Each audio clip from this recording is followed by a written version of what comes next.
Hello everyone, welcome to वेदीफाइल। तो आज हम बात करने जा रहे हैं electrophilic substitution reaction of phenol की। फिनॉल कौन सी रिएक्शन देता है? फिनॉल इलेक्ट्रोफिलिक सब्स्टिट्यूशन रिएक्शन देता है हमारी। क्या फिनॉल एडिशन रिएक्शन भी दे सकता है हमारा?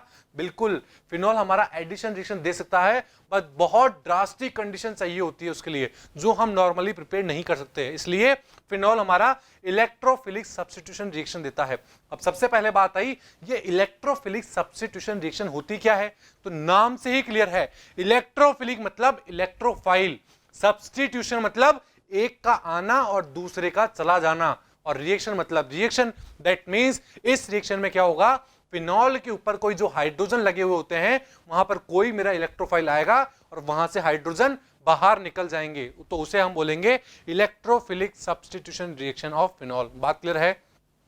मैं बात करता हूं फिनॉल्स की। तो फिनॉल पे क्या OH ग्रुप प्रेजेंट होता है? बिल्कुल, बेंजीन के ऊपर एक OH ग्रुप लगा हुआ होता है जिसे हम फिनॉल बोलते हैं। अब हमने जब फिनॉल की रेजोनेटिंग स्ट्रक्चर पढ़ी थी तो हमने ये सब स्ट्रक्चर वहां पर देखी थी।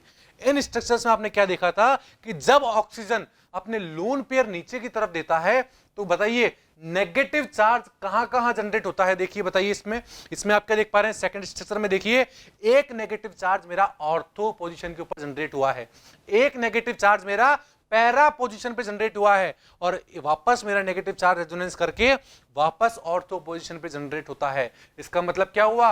OH group is activating group. क्या होता है? एक एक्टिवेटिंग ग्रुप होता है जिसने रिंग को एक्टिवेट किया है। And ortho para directing group, और ऑर्थो पैरा डायरेक्टिंग ग्रुप होता है। क्यों? क्योंकि वो ऑर्थो पोजीशन पर और पैरा पोजीशन के ऊपर नेगेटिव चार्ज जनरेट कर रहा है, और ऑर्थो और पैरा पोजीशन पर नेगेटिव चार्ज जनरेट करेगा तो इलेक्ट्रोफाइल भी वहीं आना चाहेगा जहां पर इलेक्ट्रॉन्स की एक्सिस होगी, क्योंकि इलेक्ट्रोफाइल क्या होते हैं? Electron loving species. तो इलेक्ट्रॉन ज्यादा कहां है? या तो ऑर्थो पोजीशन पर है या पैरा पोजीशन के ऊपर है। तो हमने क्या बोला? OH group is a activating group and ortho para directing group. Therefore, phenol react readily and give ortho and para product in electrophilic substitution reaction. तो वो हमें ortho और para product देंगे electrophilic substitution reaction के अंदर। अब वो reaction कौन कौन सी हो सकती है, उन सब के बारे में हम एक एक करके पढ़ने जा रहे हैं। तो सबसे पहले मैं बात करता हूं नाइट्रेशन रिएक्शन की, कि किस तरह नाइट्रेशन के अंदर इलेक्ट्रोफिलिक सब्स्टिट्यूशन रिएक्शन होगा, उस बारे में हम बात करने जा रहे हैं। तो देखिए, with concentrate nitric acid and concentrate H2SO4 phenol give 2,4,6 trinitrophenol. क्या देता है वो हमें? 2,4,6 ट्राइनाइट्रोफिनॉल, या मैं बोल दूं पिक्रिक एसिड। पिक्रिक एसिड क्या होता है? 2,4,6 ट्राइनाइट्रोफिनॉल को ही पिक्रिक एसिड भी कहा जाता है। बात क्लियर है? जैसे मैं रिएक्शन की बात करता हूं, ये जो आप फिनॉल देख पा रहे हैं, इसकी रिएक्शन अगर मैं कंसंट्रेट HNO3 और कंसंट्रेट H2SO4 के साथ करा दूं तो मुझे आप ये देख पा रहे हैं, ये प्रोडक्ट फॉर्म होता हुआ दिखेगा। और ये प्रोडक्ट क्या है? देखिए, सेकंड पोजीशन पे अल्कोहल के रेस्पेक्ट में सेकंड पोजीशन पर, फोर्थ पोजीशन पर और सिक्स्थ पोजीशन पर क्या लगा हुआ है? नाइट्रो ग्रुप लगा हुआ है। इसलिए मैंने इसको बोला 2,4,6 ट्राइनाइट्रोफिनॉल, या मैं बोल दूं पिक्रिक एसिड। इसी को हम पिक्रिक एसिड भी बोलते हैं। अब इस बारे में जब मैंने बात करी तो इसको क्या बोल सकते हैं? The yield of picric acid in this reaction is not good. ये जो हमारा पिक्रिक एसिड फॉर्म हुआ है वो यील्ड हमारी अच्छी नहीं होती है। अब वो अच्छी क्यों नहीं होती है? क्योंकि अगर हम कंसंट्रेट HNO3 की रिएक्शन डायरेक्ट फिनॉल के साथ करा देंगे तो वो तो ऑक्सीडाइज भी कर सकता है। हमने पढ़ा था कि कंसंट्रेट HNO3 क्या होता है? स्ट्रॉन्ग ऑक्सीडाइजिंग एजेंट भी होता है, तो वो उसको ऑक्सीडाइज भी कर सकता है। इसलिए यहां पर हमको इस पिक्रिक एसिड की एक अच्छी यील्ड नहीं देखने को मिलती। दैट मींस एक अच्छे अमाउंट में हमको ये नहीं फॉर्म होता हुआ दिखता। इसका मतलब इसको किस तरह रिएक्शन करवाई जाए कि हमें पिक्रिक एसिड एक अच्छे अमाउंट में मिले?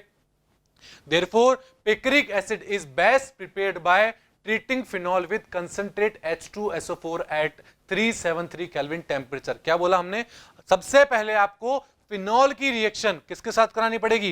कंसंट्रेट H2SO4 के साथ कराइए 373 केल्विन टेम्परेचर के ऊपर। तो देखिए, when a mixture of 2 phenol sulphonic acid and 4 phenol sulphonic acid is formed. तो क्या मिलेगा हमें वहां पर, जब हम फिनॉल की रिएक्शन H2SO4 के साथ कराएंगे, कंसंट्रेट H2SO4 के साथ कराएंगे 373 केल्विन टेम्परेचर के ऊपर, तो हमें दो प्रोडक्ट मिलेंगे। एक मिलेगा हमें 2 फिनॉल सल्फोनिक एसिड और एक मिलेगा हमें 4 फिनॉल सल्फोनिक एसिड या फिर सल्फ्यूरिक एसिड जो हम बात कर रहे हैं। बात क्लियर है? ये फॉर्म होता हुआ दिखेगा और उसकी रिएक्शन फर्दर हम किसके साथ करा देंगे, कंसंट्रेट HNO3 के साथ जब कराएंगे तो वहां पर हमें पिक्रिक एसिड फॉर्म होता हुआ दिख जाएगा और वहां पर यील्ड हमारी 90% यील्ड होगी। जैसे हमने क्या बोला, उन सबको रिएक्शन से समझते हैं हम। देखिए सबसे पहले मैंने क्या किया, ये जो मेरा फिनॉल है इसकी रिएक्शन कराई मैंने किसके साथ, कंसंट्रेट H2SO4 के साथ कराई 373 केल्विन टेम्परेचर के ऊपर। और जैसे ही मैं कराऊंगा तो क्या मिलेगा मुझे बताइए, मुझे एक मिल जाएगा 2 फिनॉल सल्फोनिक एसिड फॉर्म होता हुआ दिख जाएगा। कौन सा, 2 फिनॉल सल्फोनिक एसिड फॉर्म होता हुआ दिख जाएगा। एक मुझे 4 फिनॉल सल्फोनिक एसिड फॉर्म होता हुआ दिख जाएगा। बात क्लियर है? यहां तक कोई दिक्कत नहीं है? ठीक है। अब ये जो मेरे दोनों फॉर्म हुए हैं कौन कौन से, 2 फिनॉल सल्फोनिक एसिड और 4 फिनॉल सल्फोनिक एसिड जो फॉर्म हुए हैं, इनकी रिएक्शन फर्दर में अगर कंसंट्रेट HNO3 के साथ करा दूं, किसके साथ, अब मैं इसकी रिएक्शन जब कंसंट्रेट HNO3 के साथ कराऊंगा स्लाइटली हीटिंग के साथ, तो मुझे पिक्रिक एसिड फॉर्म होता हुआ दिखेगा। और जो पिक्रिक एसिड यहां पर फॉर्म हुआ है उसकी यील्ड होगी 90%। दैट मींस बहुत ज्यादा अमाउंट मेरे को पिक्रिक एसिड फॉर्म होता हुआ दिखेगा। जबकि मैंने बात करी अगर आप डायरेक्ट फिनॉल की रिएक्शन कंसंट्रेट H2SO4 और कंसंट्रेट HNO3 के साथ कराते हो तो वहां पर पिक्रिक एसिड तो फॉर्म होता है बट बहुत कम अमाउंट में फॉर्म होता है। वो बात क्लियर है? इसलिए हम उसको उस मेथड से ना बना के इस मेथड से फॉर्म करते हैं, जहां पर सबसे पहले हम फिनॉल की रिएक्शन कंसंट्रेट H2SO4 के साथ बनाते हैं, 2 फिनॉल सल्फ्यूरिक एसिड या फिर 4 फिनॉल सल्फोनिक एसिड फॉर्म होता हुआ दिखता है। उसके बाद उसकी रिएक्शन हम कंसंट्रेट HNO3 के साथ कराते हैं तो हमें पिक्रिक एसिड फॉर्म होता हुआ दिखता है। बात क्लियर है? तो इस तरह हम पिक्रिक एसिड का फॉर्मेशन कर सकते हैं। अगर मैं बात करूं हम कंसंट्रेट नाइट्रिक एसिड ना लेके डाइल्यूट नाइट्रिक एसिड ले तो क्या होगा, when dilute nitric acid is used in mononitrophenol is obtained. क्या बोला मैंने, अगर डाइल्यूट नाइट्रिक एसिड फॉर्म ले लेंगे तो हमें ट्राई नाइट्रो नहीं मिलेगा, हमें मोनोनाइट्रोफिनॉल फॉर्म होता हुआ दिखेगा।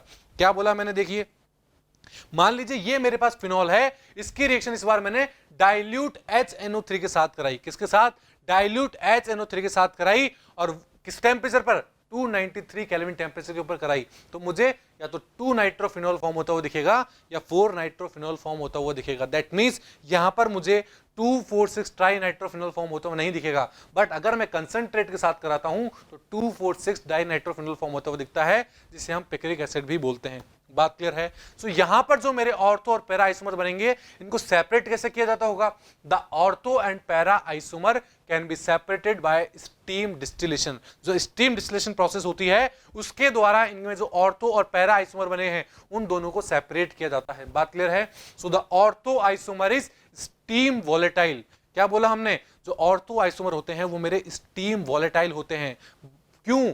बिकॉज उनके अंदर इंट्रामोलिकुलर हाइड्रोजन बॉन्डिंग पाई जाती है। बट जो मेरे पैरा आइसोमर होते हैं, दैट मींस पैरा नाइट्रोफिनॉल जो बना है वो मेरे लेस वोलेटाइल होते हैं। लेस वोलेटाइल क्यों होते हैं? क्योंकि उनके अंदर इंटरमोलिकुलर हाइड्रोजन बॉन्डिंग होती है और अगर इंटरमोलिकुलर हाइड्रोजन बॉन्डिंग होगी तो वहां पर मॉलिक्यूल्स का एसोसिएशन हो जाएगा। दैट मींस मॉलिक्यूल वहां पर जुड़ के रहेंगे। कैसे रहेंगे? जैसा कि मैं बात करता हूं, ये है मेरा ऑर्थो नाइट्रोफिनॉल। इसमें आप क्या देख पा रहे हो, हाइड्रोजन बॉन्डिंग प्रेजेंट है, बिल्कुल यहां पर हाइड्रोजन बॉन्डिंग प्रेजेंट है, बट वो हाइड्रोजन बॉन्डिंग कैसी है बताइए, इंट्रामोलिकुलर है, एक ही मॉलिक्यूल के अंदर है, इसलिए ये इजीली वोलेटाइल होते हैं। दैट मींस बहुत जल्दी वोलेटाइल हो जाते हैं, इसलिए स्टीम डिस्टिलेशन से हम इसको सेपरेट कर सकते हैं। बात क्लियर है? और अगर पैरा की मैं बात करूं तो वो लेस वोलेटाइल होते हैं, वो स्टीम डिस्टिलेशन से जल्दी वोलेटाइल नहीं होंगे, ये ज्यादा वोलेटाइल होते हैं। तो इसमें क्या देख पा रहे हो आप, यहां इंटरमोलिकुलर हाइड्रोजन बॉन्डिंग प्रेजेंट है। दैट मींस एक मॉलिक्यूल दूसरे मॉलिक्यूल के साथ हाइड्रोजन बॉन्डिंग कर रहा है। तो यहां क्या देखा आपने, यहां पर इंटरमोलिक्यूल है, वहां पर इंट्रामोलिक्यूलर है। ये मोर वोलेटाइल था, ये लेस वोलेटाइल था। दैट मींस स्टीम डिस्टिलेशन से हम इन दोनों को क्या कर सकते हैं, सेपरेट कर सकते हैं। बात क्लियर है? कोई कंफ्यूजन नहीं है यहां तक? तो ये बात हुई हमारी किसकी, नाइट्रेशन रिएक्शन की, कि किस तरह हमने फिनॉल का नाइट्रेशन कराया।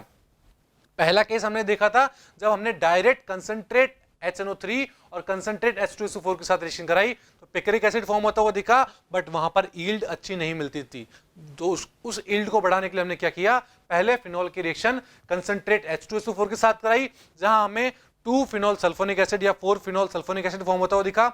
उन दोनों की रिएक्शन, अगर उन दोनों की रिएक्शन हम किसके साथ करा दे बताइए, कंसंट्रेट HNO3 के साथ करा देंगे, तो हमें वहां पर पिक्रिक एसिड जो फॉर्म होता हुआ दिखेगा, उसकी यील्ड बहुत ज्यादा होगी हमारे पास। बात क्लियर है, 90% हमने उसकी यील्ड होगी, हमने वो बात करी। और अगर हम कंसंट्रेट नाइट्रिक एसिड ना लेके डाइल्यूट नाइट्रिक एसिड लेते हैं, तो हमें या तो ऑर्थो सब्स्टिट्यूटेड नाइट्रोफिनॉल या फिर पैरा सब्स्टिट्यूटेड नाइट्रोफिनॉल फॉर्म होता हुआ दिखता है, या फिर मैं बोल दूं पैरा नाइट्रोफिनॉल फॉर्म होता हुआ दिखेगा या ऑर्थो नाइट्रोफिनॉल फॉर्म होता हुआ दिखेगा। बात क्लियर है यहां तक। और हमने इन दोनों को सेपरेट करने की भी बात कर ली कि स्टीम डिस्टिलेशन से इन दोनों को सेपरेट किया जाता है। अगर वहां पर ऑर्थो प्रोडक्ट जो है मेरा, वो क्या होता है बताइए, वो मेरा मोर वोलेटाइल होता है, और जो पैरा प्रोडक्ट है वो मेरा लेस वोलेटाइल होता है। ऑर्थो प्रोडक्ट मोर वोलेटाइल मेरा इसलिए होता है, क्यों बताइए क्यों, क्योंकि उसके अंदर इंट्रामोलिकुलर हाइड्रोजन बॉन्डिंग होती है, और मेरा जो पैरा प्रोडक्ट है उसके बीच में इंटरमोलिकुलर होती है, इसलिए वो मेरा लेस वोलेटाइल होता है। बात क्लियर है। तो ये सब था हमारा किसके बारे में, नाइट्रेशन रिएक्शन के बारे में। आई होप आपको समझ में आया होगा। Thank you.